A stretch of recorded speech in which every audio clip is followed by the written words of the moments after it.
Seguimos en el Expreso TV, le habíamos anunciado en la apertura del programa que estaba ya con nosotros en nuestros estudios Mario Caligari, que aquí está, secretario de prensa de la UTA. Mario, gracias por estar. Es un gusto. Bueno, la UTA, como ustedes ya saben, es el gremio que nuclea a todos los choferes de transporte de pasajeros del país, de corta, media y larga distancia. Y la última vez que estuvimos aquí en nuestros estudios hablando, Mario, teníamos pendiente un tema que venía de la época de las paritarias, que se firmó un aumento, el gobierno homologó un aumento, los empresarios decían que no había plata para pagarlo.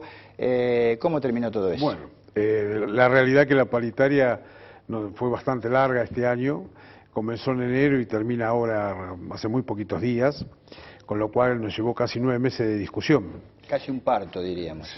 Sí, casi un parto, exactamente.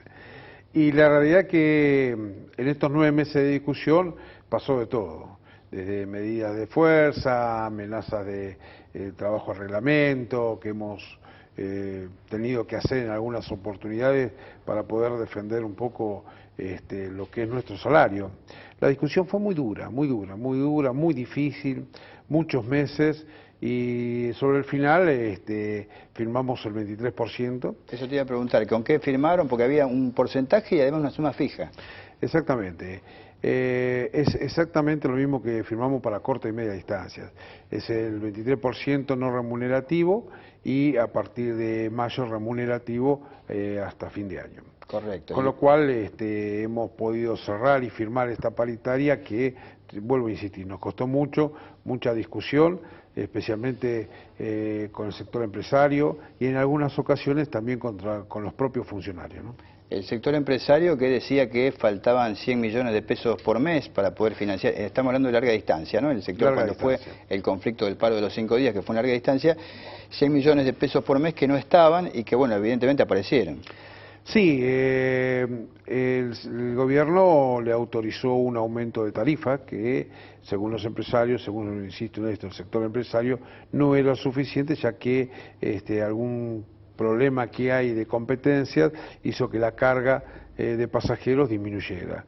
Con lo cual solicitaba por parte del gobierno que los asistiera con un subsidio para poder solventar los gastos que le ocasionaba este aumento salarial. Mi compañera Romina tiene también una pregunta para hacerte. Mario Caligari, muy buenos días. Romina Navarro te saluda. Y yo quería preguntarte, quería que nos cuentes cómo es actualmente o cómo está la situación con respecto a los boletos de los pasajes para personas discapacitadas. Bueno, buen día Romina. Te cuento de que este era uno de los reclamos también que desde hace un tiempo venía realizando el sector empresario a las autoridades de aplicación, ya que estaban obligados a transportar a los pasajeros discapacitados y un acompañante y no cobrarle ningún tipo de boleto, ningún tipo de ningún boleto. Y en esta ocasión las autoridades de aplicación le han reconocido a todo discapacitado que viaje o que sea transportado un subsidio de 100 pesos para aquellos que viajen con acompañantes.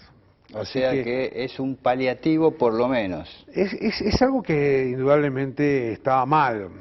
No está mal llevar a los discapacitados, es obligación llevar a los discapacitados. Lo que está mal es que sea obligado llevar por el sector privado, en este caso las empresas de larga distancia, y por ejemplo los aviones no están obligados a llevarlos. Entonces es lógico que tenga el gobierno que preocuparse por el tema de los discapacitados y con esto subsidiar a las empresas que transportan a los mismos. Hablamos del tema de aviación, empresas de aviación que no están obligadas, y esto está ligado directamente con el tema subsidios. Los empresarios, no sé ustedes qué visión tienen como parte también del sector de transporte de pasajeros, los empresarios en larga distancia dicen que compiten con una aeronavegación subsidiada, que aerolíneas tienen subsidios, pasajes muy baratos, y que ellos entonces necesitan también subsidios para poder competir. ¿Ustedes cómo lo ven?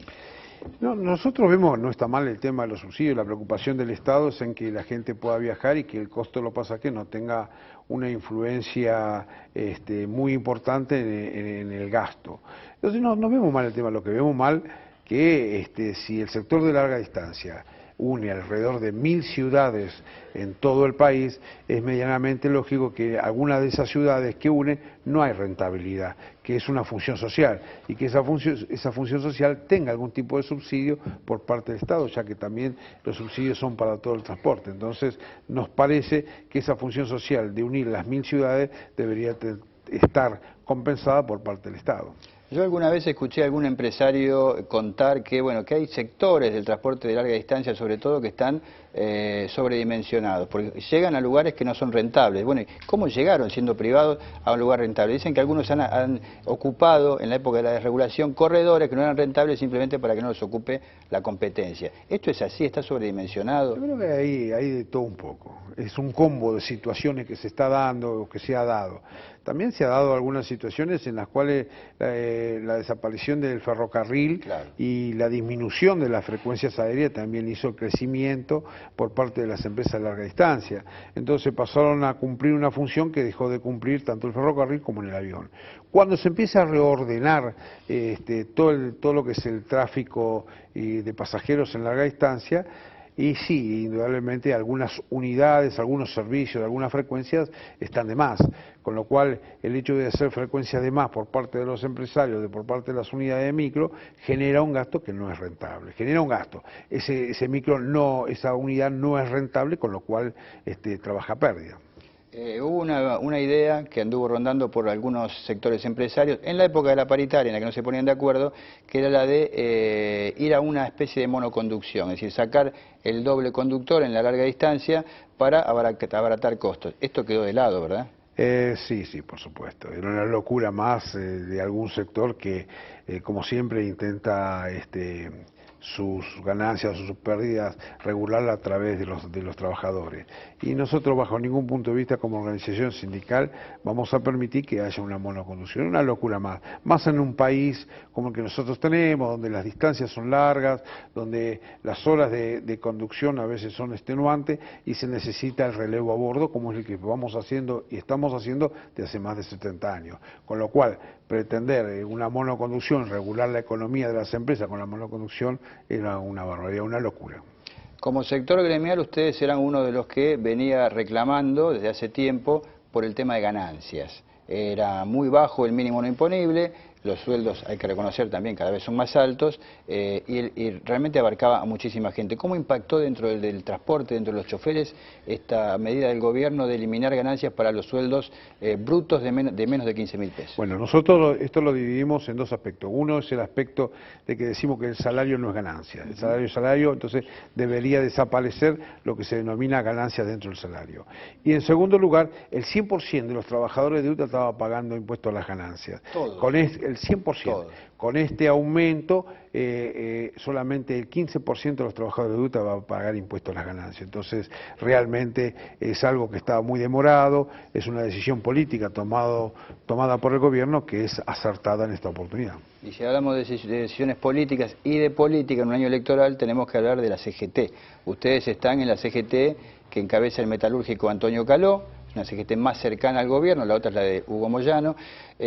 ¿Cómo están viendo el proceso de la CGT? Se habla de que probablemente después de las elecciones puede haber un acercamiento entre las dos CGT. ¿Cómo lo están viendo ustedes? Hay una realidad dentro de lo que es la CGT. Si bien es cierto, nosotros estamos dentro de lo que es la función de la CGT que representa al compañero Caló, pero en la agenda sindical los reclamos de las diferentes corrientes sindicales que hay siempre es el mismo.